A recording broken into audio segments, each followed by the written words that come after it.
Hello my dear students, today I will start some of the important topics in front of you from the related chapters of your first structural change. Just we are moving the second part of the Indian society, Indian sociology. Then it is said here the concept of the industrialization. First you have already know what is the change of the structure of the society, how it can be changed, how it's prepared, what's the plans, it may be changed. So some of the concepts, some of the factors, they are played an important roles to change the structure of the society. So my dear students, just these 8 topics are given in front of you. One by one I just explain. You also find in your NCERT notebooks. First, what is the procedure of the industrialization related to you, where the emergence of the industry, where the emergence of the machines. Then it is said, it is also termed as the when the capitalist theory has been evolved due to the based on the industry. Industrialization is referred to the development of the modern forms of the industrialization. Industrial manufacturing, and it was establishing the machines in a large scale production processes. So it may be also referred to the small scale manufacturing. So it is based on the 2 types of the sectors. It is based on the secondary sectors and tertiary sectors. Not a primary sectors included in it. When we are just moving on the economic facts, then that is the procedure of the secondary sectors, where the world's economy belongs to major parts of achieved from secondary sectors. So it is also referred to the emergence of the machine production. If I am talking about the machines, then it was establishing 2 types. First, the large scale manufacturing machines, and the second is the small scale manufacturing machines. Large scale manufacturing machines, they established and have a lot of the money for their establishment. But the small scale industries, it's the inside the home you can start. That is refers, and it is also required generating the words over the past of the countries. That is the process influences the social world.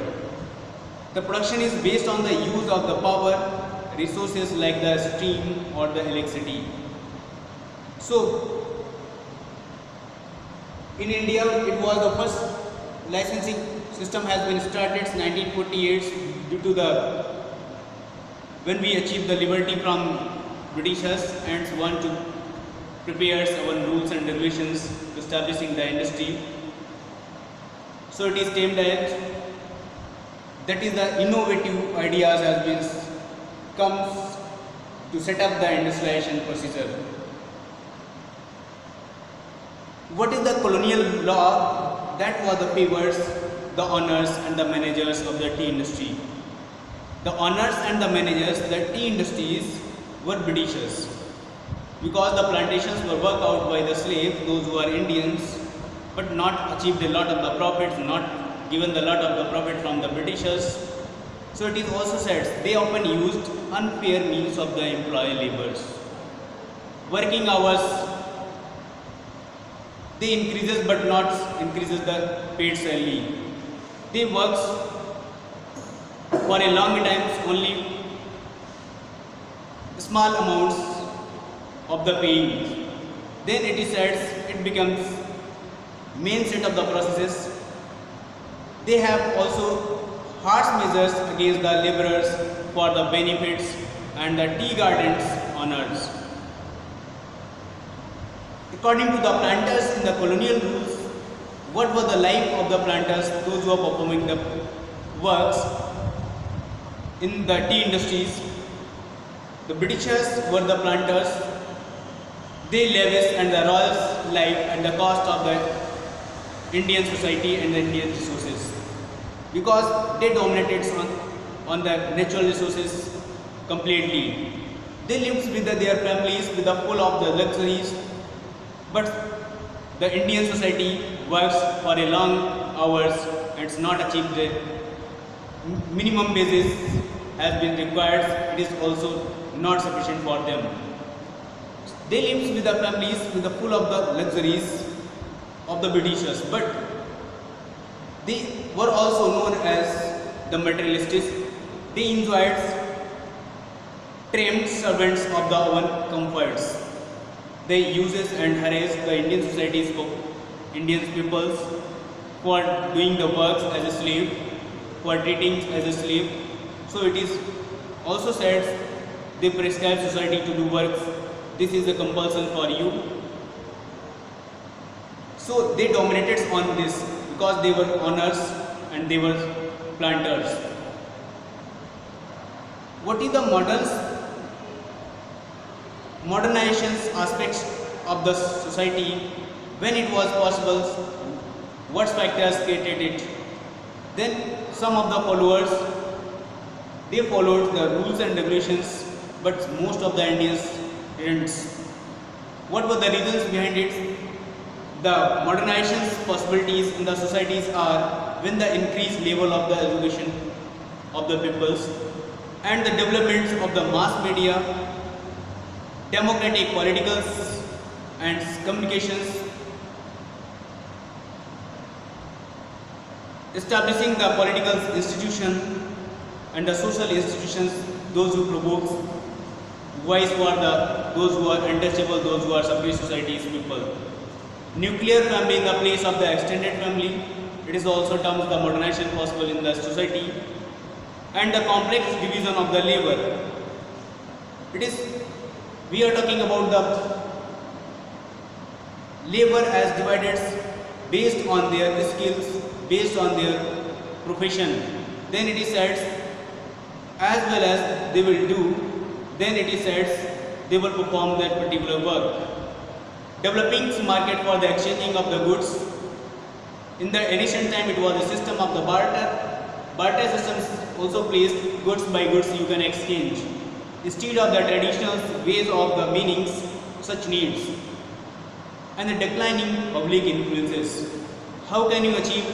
That is the modernization has been coming up, has been emerged in front of you. That how can you say when the education level has been increased, when the growth rate of the economy has been increased, when the land settlements has been also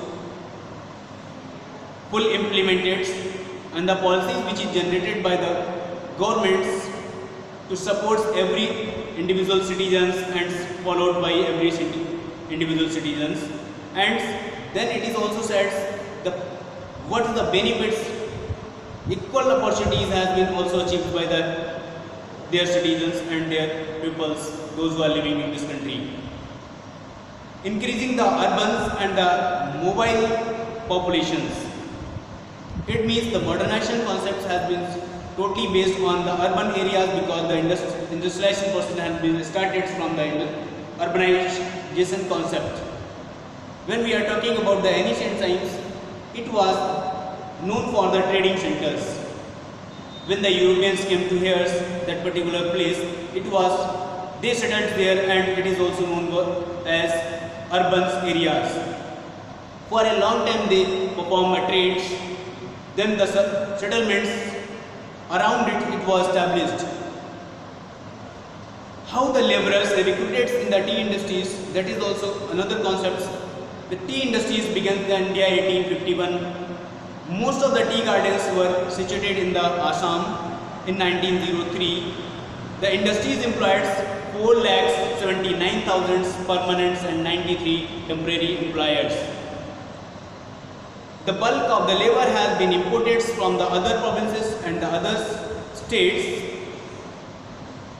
on the contract basis. Contractor and the administrator paid no additions toward the health and well-being of the workers.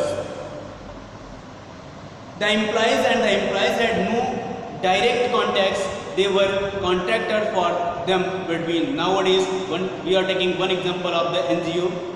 When the NGO has recruited for a particular services that you appointed without interaction of the governments. It means you are adaptable appoints on that particular post. So what were the reasons? What were the reasons to declining the Indians' art and the cultures during the colonial periods?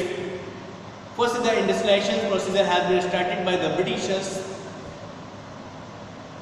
They controlled over on the political system completely, and attitude change of the Indian peoples due to the exposure of the Western cultures. They also exposed their own cultures in the Indian society, and majorly it is also known they increases that mass number of the people use in a spoken language as English. Those who know about the English language, they will achieve a high post in that time. In the Britishers, modernizations of the competitions in which the Indian artisans could not cope, and the turning Indian economy toward the agriculture. Because during the colonial periods, it was approximately 76 or 80% people belongs to the farmings, belong to the agricultures, and end of the patronage given by the kings and the Nawabs. So what was the produce of the measures enables the economy? Advance of the colonials in India, it was major upheavals in the economy, and the Britishers' industrializations led to the pre-industrializations in India. They also performed that some innovative ideas have been emerged. So it is also said de-industrializations started in India. After the independence, it was rapidly increased. After colonization, India becomes source of the raw materials and the agriculture product. Then the manufactured goods as goods, world markets, that is the term known as for the globalization. When the economy belongs to the every country's economy in the world, then it is also said the term of the globalization. Like as examples, you produce a product that is known for another country, for the foreign country it is also known as that products have been globalized. So the disruptions in the productions and the trades and agricultures, handloom, villages and the craft, it was declining. Handloom was declining due to the machinery innovations by the Britishers. Most of the laborers, they were unemployed. They moved toward the urban areas to search of a better job for their livelihood. And the emergence of the new business communities transformed trade, banking, industries, etc. So that is the difference between the pre-capitalist and the capitalist theory. Those who based on the main base of its industrialization procedure has been started in India, that is termed as this is the benefited from their domination by the enacting continuous flow of the tribe. They did not tamper with the economy base, the simples to the tribute that was the particular amount of the economy surplus that was produced traditionally in the subjugated areas. But the capitalist concluded British colonials, which was based on the capitalism, directly interferes in the ensure greatest profits and the greatest benefits of the British capitalism. Every policy was geared toward the steadings and the expandings of the British capitalism. It was changing the law of the land settlements. Change not just of the land ownership, but also decided the crops would be grown, what ought not to be. It is also totally depends upon the Britishers. When they said this is a better crop you grown up, then due to the pressures Indian society produced it. It altered the way productions, distribution of the goods took places in the Indian society, and it enters the forest and cleared trees and started plantation. Why they cleared trees from the forest? only for they want to use timber woods and the exports from here to their own country. Secondly, confrontations of the term industrializations. And thirdly, introduction of the railway. Because the laying of the railway tracks, it was needed of the woods that had been used. The broads of the forest that had been changed, lure of the pastoralists. It means the migration concept also increases rapidly on those days. When the forest has been cleared, the tribal communities has been replaced by the Britishers to another place. Not benefited, not recapitulated, not given the settlements by the Britishers, but only for the harassments has been applied on it. So interferes with the manufacturing sector that is based on the capitalist concurrence. So my dear students, capitalism is an economic system which means the productions on the privately owned by the organized and accumulates profits with the market system, where the society totally depends upon the machines. Totally production comes out by the machine production, that is said it is called capitalism. So my dear students, just watch this video and find your doubts. If you have any problem, then you can ask in next videos in the WhatsApp group. Thank you. Have a nice day.